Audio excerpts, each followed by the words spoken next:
Welcome back to the podcast.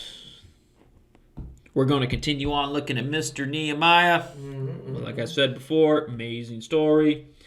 So we left off in our first one that he finally gets the okay from the king. He starts the process of heading back to Jerusalem to survey the damage. Play the I'm coming home clip. Let's get a full edit with Nehemiah. Dramatic montage. Nehemiah on his horse. Yeah. And it said the only mount he had was the one he was riding.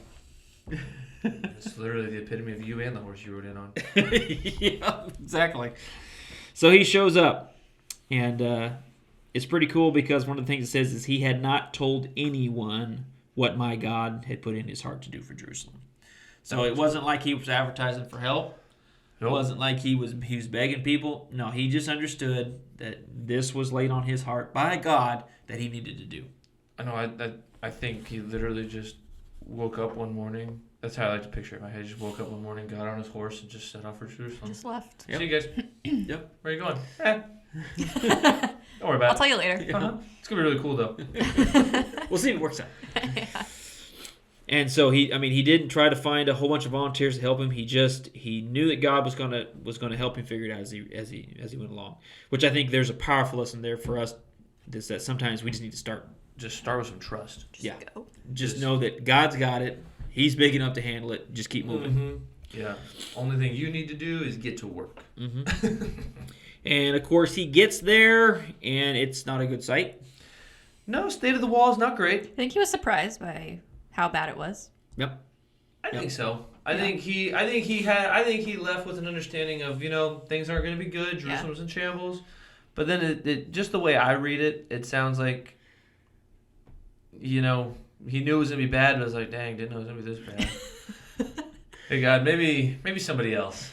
Yeah, because it had been It's actually broken like down. a lot of work. The gates were destroyed by fire. Mm-hmm. Like, wow, really? Yeah. You know when God destroys something, he does it good. Yeah. He gets his money's worth, doesn't he? Yeah. Yeah, just ask Sodom and Gomorrah about that. I think he made his point. You know what I'm saying? And then, of course, whenever you start a process, there's always going to be opposition.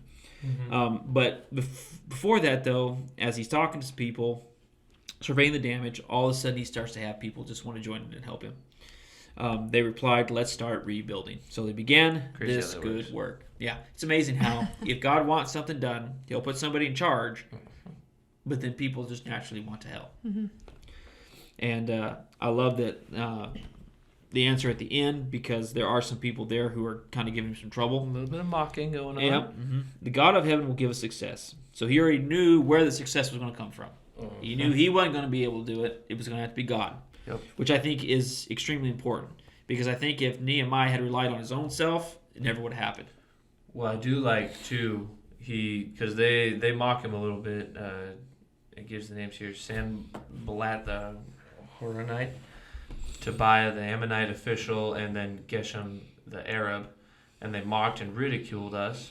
"What is this you are doing?" they asked. "Are you rebelling against the king?" And then he answers with, God's going to give us success. But he finishes it with, "But as for you, you have no share in Jerusalem or any claim or historic right to it." So he kind of put them in their place. Uh-huh. So, listen, make your jokes, but when God gets this whole thing rebuilt, you guys don't get to play with us. You're out of here. Uh-huh. Your mom says you can't come out and play. Yep. No. So, there's always going to be opposition. There's always... It's like I've said before, and we'll talk a little bit more about the opposition because there's going to be way more that comes along. But it just seems like if you're doing something for the Lord and there isn't any opposition or somebody mocking you or trying to stop you, then odds are you're probably not doing it for the Lord. You know what I'm saying? Because the devil just doesn't like it when you do things for him. No, he likes to slide obstacles in your way to try to get you off course. Mm-hmm. And he's going to try to discourage you as much as he can. Yeah. So the lesson here, definitely in this little bit of scripture, is to, if God puts something on your heart, go for it. Mm-hmm. You don't have to share it with everybody, but just rely on God and be ready to take the steps. Put your head down, get to work. Mm-hmm. And then shortly after that, they divide the wall up into different groups so they can all start rebuilding the gates. And there's a bunch of gates. So we got the Valley Gate, Dung Gate, Fountain Gate, Fish Gate, Horse Gate. Anyway, there's a whole bunch of them. Many gates. Many gates. Lots of ways And, into Jerusalem. And the people are divided, and they start building them. It is interesting to note that when they're building the fish gate, though, the nobles there did not want to put their shoulder to work under their supervision. And that looks heavy. I'm not picking that up. Yeah. That brick right there, not lifting that. That's heavy. Now, there's no actual proof that it was the manual labor that they were fighting against, but that's what I'm going with. Yeah. No, the I just think the commentary. label- That's the best story. The commentary says, it says that one of the options is that it's perhaps they just simply disdain manual labor.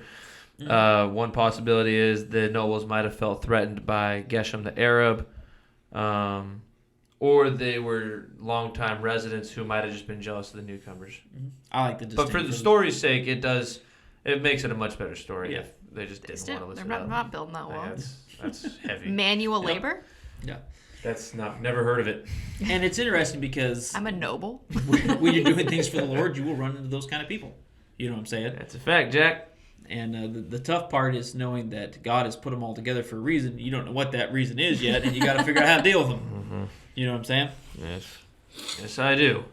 Literally. Because you'd rather them just go away. So, as redeemed Christians, don't be those people. Yeah. Okay?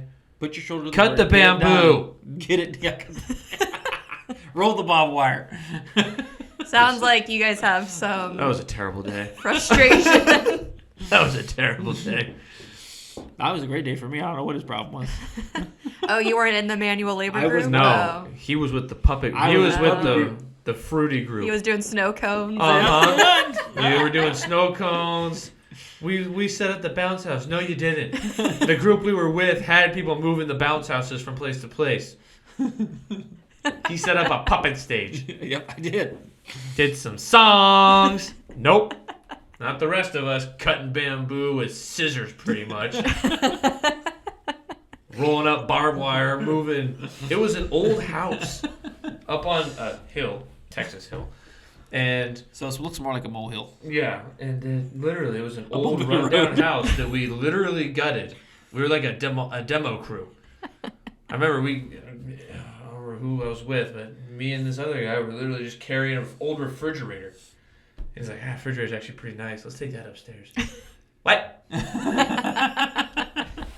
We're doing what with it? So then, yep, next thing you know, carry the fridge upstairs. Nice. You I know, want to be on the puppet crew. he gripes about it, but last I heard, there's a church built there, and they're going strong. So There you go. Yeah, because I carried the fridge. Because someone did puppets and made snow cones. Because somebody had that's to, right. somebody had to carry the boats, and it was me. I carried the fridge. Sometimes when you're doing ministry, it's not always fun, but it does make good stories afterwards. It does. It does. So, I have lots and it of takes good everybody. stories. It takes the person cutting the bamboo, and it takes the person working the puppet. Unfortunately for you. I think we could have done without the puppet guy. We could have replaced the puppet man. Could you? I don't know. Well, we could have replaced him. We could have used him in the manual labor. There were some people in the manual that was labor probably team. true. That was probably true. That was probably bad call on their part. Not probably true. It was absolutely true. No. I know Brandon was out there with you. I remember that. He was. And so was Connor, Josh, literally all the other men, except for you, And then Asa Except for was me. doing puppets. puppet boy. I don't know why I don't know why I got put on the puppet team. I don't know. I don't remember. remember. I know they had a reason. I just don't remember it. Isaac Stott was out there on. Yeah. Yeah, so they're just you. Weenie. Was it because I could drive? Maybe. I don't know. I'm sure they had a reason Tell why. yourself whatever you gotta tell yourself. They took the weakest one. And They were good for me. I got no problem with it. So if God gives you a task, just make sure you do it. Do the manual labor. Do the manual labor if you have to. do the puppet if it's an option. Don't. Clearly, Get on the puppet Get on team. the puppet team. Absolutely. check out our Puppets are puppet awesome. videos. Although EKBC kids. Although that's not true. See, I lucked out again during the parade too. I got to drive. Yeah, that was okay. See? I'm with you. See? I was on the puppet team, and This man, guy. and he drove terribly. I'm sorry, but him slamming on his brakes every now and then, like, Uh-huh. Yeah, my shoulder went out halfway through, before halfway point. yeah. I was Yeah. fine. I had the air conditioner turned on. It was great. Yeah, I bet you were. Yeah. I had the bubble machine right next to me about to catch fire. Ours was okay. Ours was not. No. I smelt it halfway through, and I was like, I think something's burning. We I thought it was had- someone on the trailer. Nope, it's the bubble machine. We had a fire extinguisher.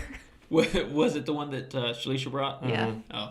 Yeah, I think it was made. No, ours It was was the not. church. I had to keep refilling it. I had literally bubble juice all over me. It was disgusting. I just had the truck and just kept on going. It's not my fault that I'm the one that had the truck and the trailer. It's true. Nobody likes you. You know that, right? Well, then he started going. We were done. We sold everything up. He was going like 35 down the road. I was okay with that. I wasn't. Everything was gonna fall off. I was just trying to get out of there. I was so irritated. It'd be fine. You were irritated. I was so irritated because it's like I got all these people. I didn't have arms anymore. It's like I got all these people in the back of the trailer. I got two ladies back I there know. that need to get out, and I can't get through the freaking stoplight because people. You should have honked your horn. That always helps. Yeah. So anyway, Immediately. so I was just frustrated to get out, and there was no other way that I could get back to my dad's house from where we were. There With was all the only road one way to closed go. and stuff. Let's just go through some yards. Why not? Yeah. I'm okay with that. Ministry's fun, and sometimes you get the good jobs, and sometimes you get the crappy jobs. It's true. It's facts. So I have pretty good luck for some reason. Now next time it'll probably be me. But do all those jobs for the Lord, and it Absolutely. all works out. Absolutely. The bamboo cut's a little bit easier. Yep. And we had after that parade, we had people asking about where our church was, so it was kind of cool. It was. So- It was worth it. It was. I think so. Very much worth it. Don't in be the a end- noble. That's the lesson Carry here. the logs. Get it done. Do the work. Do the work, because you don't know what the reward is going to be after you do it.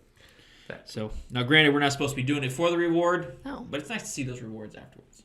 Indeed. So, y'all guys, hang in there, keep pushing, keep working. We'll see you next time.